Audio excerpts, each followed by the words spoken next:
SEAM implementation. One, after we've done the diagnosis as a consultant, as a SEAM coach, we diagnose. Then we have a mirror effect meeting with the board and the executives. So if a small organization would be the owner and their managers. And we say, okay, here's what stories are going on and they're important to listen to. It's qualitative, yes, but here's what it's costing you. We've added up the numbers. We worked it out with your own people and sometimes talking to you what it costs for all these things to happen that are going south. And then here's the total package. And often in a major corporation, that package of what they can expect in reclaiming hidden costs, transforming and recycling those into revenue streams is going to be 750,000 to several million. Now, the short-term delivery in 3 months is going to be what we can turn around quickly with those DPIE groups and implementation. So I hope that's clear. Is there any questions? So I looked at qualitative examples. People left and we weren't replaced. High-paid administrators and faculty were being micromanaged. More health claims from stress of the overwork in departments because they were understaffed by 50 or 70% in many of the departments, including my own.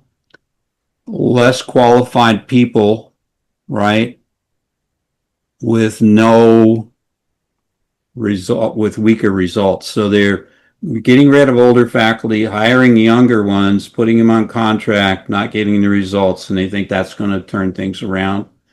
Productivity varies, right? So I could go through this whole thing, but I'm not going to. You can download the slides yourself at Growth OD that I'm presenting today. But I just wanted to show you. I presented this to the provost, president, some of the trustees, and they just hired somebody from El Paso. Maybe it's a little complex if you're looking at work organizations, right? The neglected training, the strategic implementation. I just want this to be clear that it's interrelated. One of my doctoral students, Yue Kai Hillen, produces this. She's works in the East Coast. And she just does that to show me that she's tracking all of these things, like working conditions. She's tracking 6 of them in that column, work organization, 1 of them. They're interrelated over to strategic implementation. You see where all the arrows are going and they affect it. That's another version. This is expert knowledge I'm doing right now. I don't expect you to like, wow, I understand that, David. No, you don't understand it.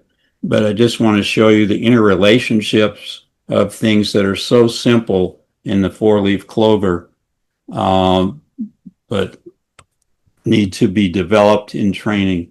We train the people we coach and consult in SEAM. We train their internal consultants. We train their executives. We train the DPIE team. There's a whole lot of training going on when you take us on. They called in the SEAM consultants because they knew them, and they said, design some training for the forklift operators. So I used this as a case with a class of doctoral students who were all OD consultants. And I did a role play, gave them the situation that the SEAM people were faced with, asked them to role play and see what they came up with. Well, it's what Ken Long said. Everybody came up with, my approach is what's needed here. And to some extent, that's always true anyway. But so everybody wanted to design some training program for the forklift operators.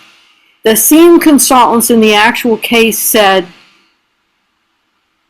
we can't really say that our diagnosis is we need training. There are too many questions before that to conclude that we need training.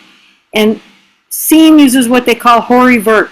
We interview people horizontally and vertically to analyze, and before we diagnose anything, a broad range of people and a broad number of participants, up to 50%. So,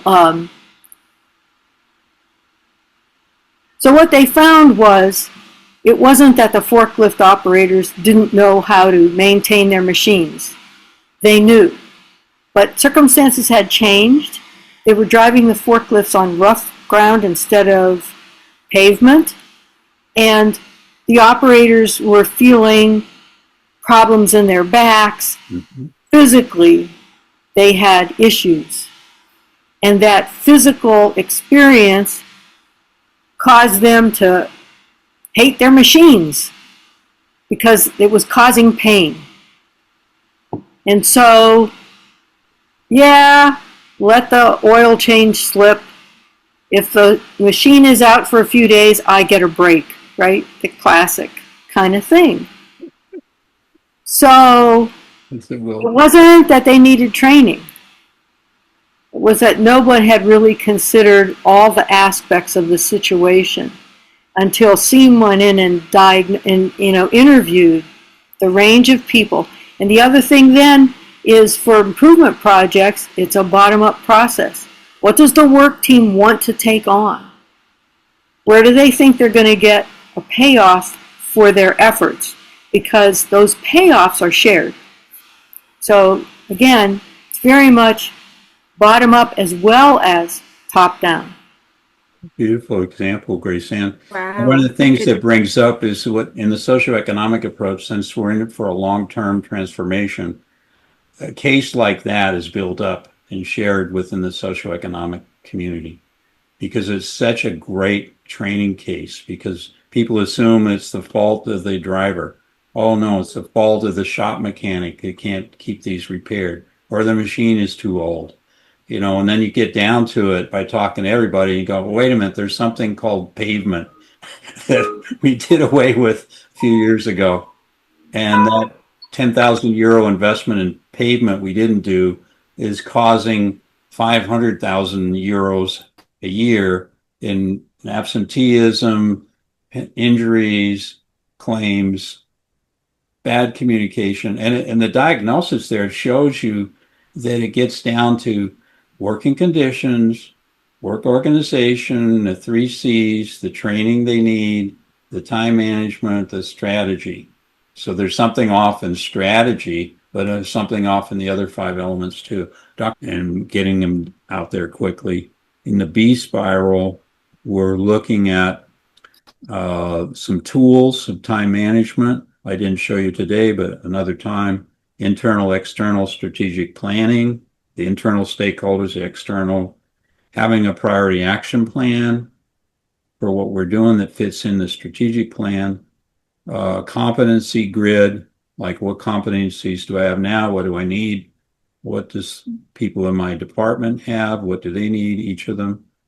What's called a piloting logbook. It means that's where all my notes go. So it's a notebook, basically. And periodically negotiated activity contract. But that's the contract each person has. It's sort of like management by objectives, but on a little bit better, you know, where each person has a contract of what they're going to do and how that's going to help them and the bottom line and their work group, etc.